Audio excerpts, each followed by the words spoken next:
But I got to do all the stuff I really wanted to do. We skipped all the stuff that was also at Disneyland. So, except for Space Mountain. It's all different. Not all of it. It is? Wait. We went to Haunted Mansion, which is different. Yes. And I like yours better.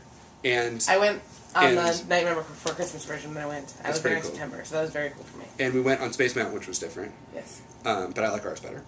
Yes, I like yours better too. And I didn't go on Star Tours because I'd been on that already. And then I really enjoyed Mission Space. I'd always wanted to go on that ride for years. So I'm excited about that. But that's not. I don't know how Tower of Terror is at. I don't get involved in Tower of Terror. Okay. I don't get involved in it. So okay. Hello.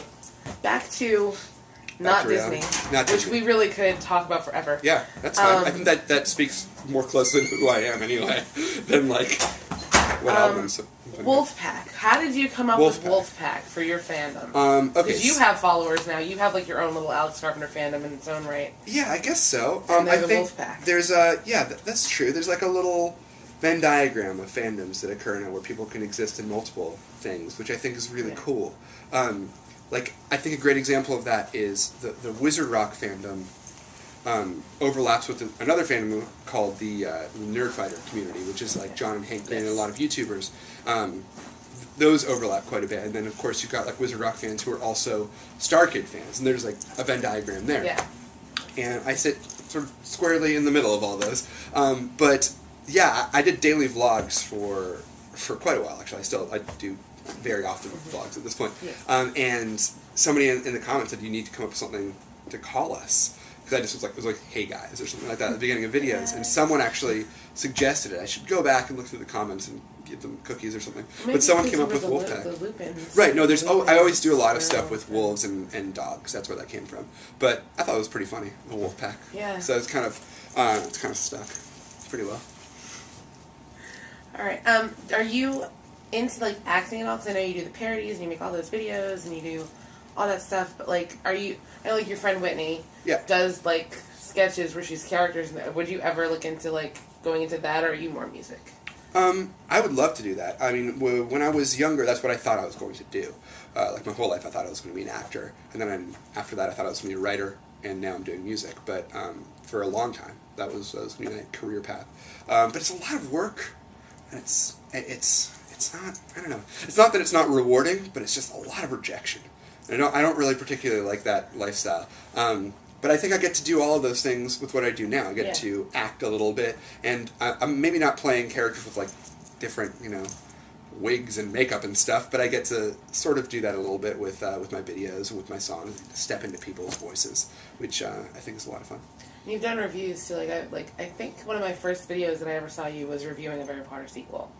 Yeah. Well, I mean, I think that was less of a review and more of just like, oh my god, my friends are so talented, I need to tell everyone about it kind of thing. And that's just a huge part of who I am, is actually the Remus Lupins only existed because some good friends of mine were in a band called The Good Cheer, who I love, and I thought it was just like, they were going to get huge and it was amazing, but they just weren't getting traction. They weren't picking up fans, and people were gravitating towards these silly songs I was doing about Harry Potter. So I decided, okay, I'm going to continue doing this so I can tour with them just to get them new fans. Like, that was the whole goal, was to just expose people to my friends. And then it ended up just continuing, like, past that. The Good Cheer quit as a band. I'm like, well, now I have, like, this infrastructure for a band, I might as well continue. So a lot of the stuff I've done on YouTube is just sort of saying, like, look at these incredible people. Look at this show. Yeah. Look at this book. Whatever it is. Not particularly to review it as much as just trying to share that with other people.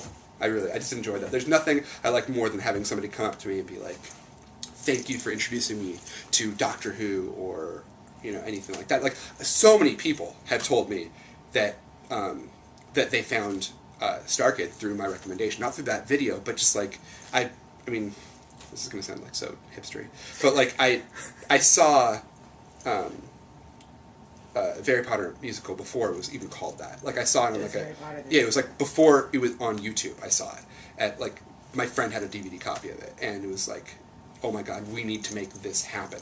And so like, so did somebody just tweet? Are you literally tweeting over there? No, my phone's dying.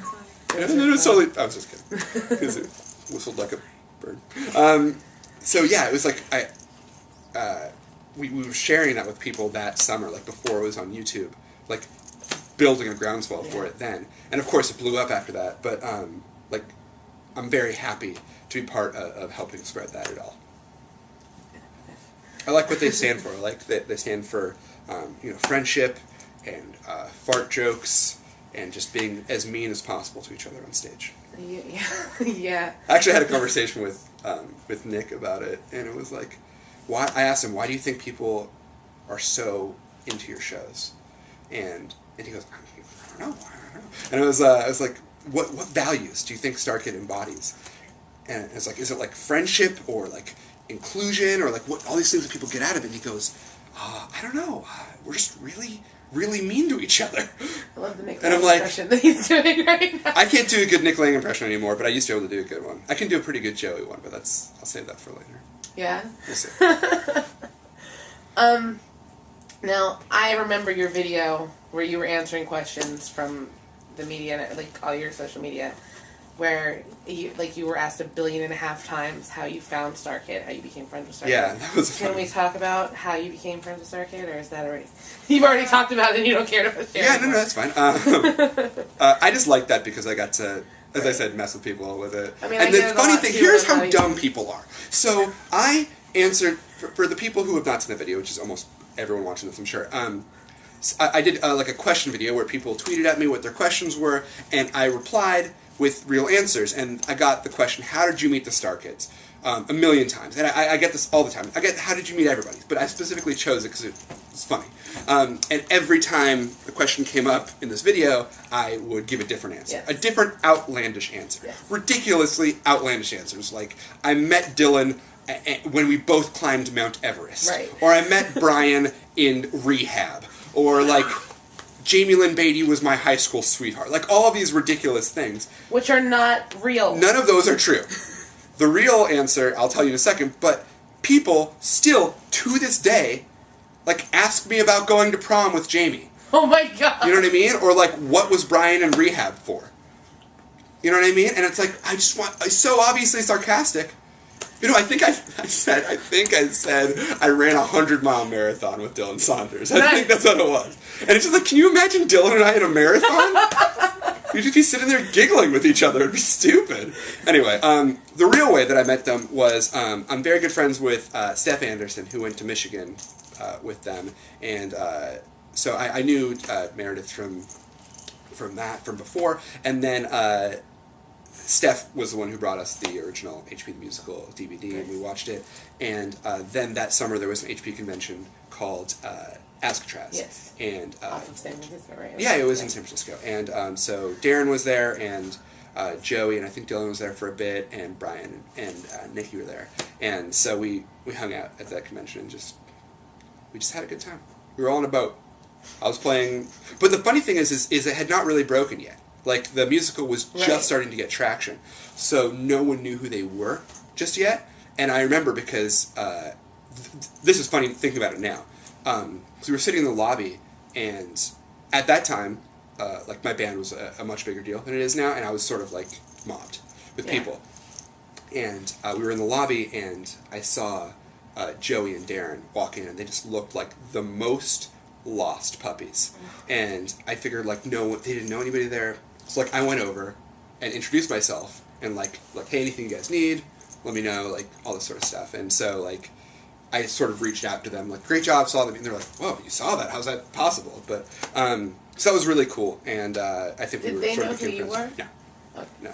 But we became friends with that. I mean, like, and then they ended up playing, like, an acoustic show, and I helped them out. I saw the videos from that, and people started singing along, and Darren freaks out. Yeah. It's like, that was the moment when it was, like, just breaking. But, like, yeah, so I think, like, Darren, like, broke a string at that, and, like, I was... What else is new? Right, exactly. Exactly. I told him in December it's not a Darren Criss show unless he breaks a string or forgets some words. Right. Well, look, honestly, I agree with him. I like Darren's aesthetic a lot, because he does what I try to do, which is... Wow, that's a sentence that I think just sums up my whole life right now. Darren does what I try to do. Darren does what I endeavor to do, which is just give it your all. And if you don't leave everything you have out on the stage, you're not doing it right.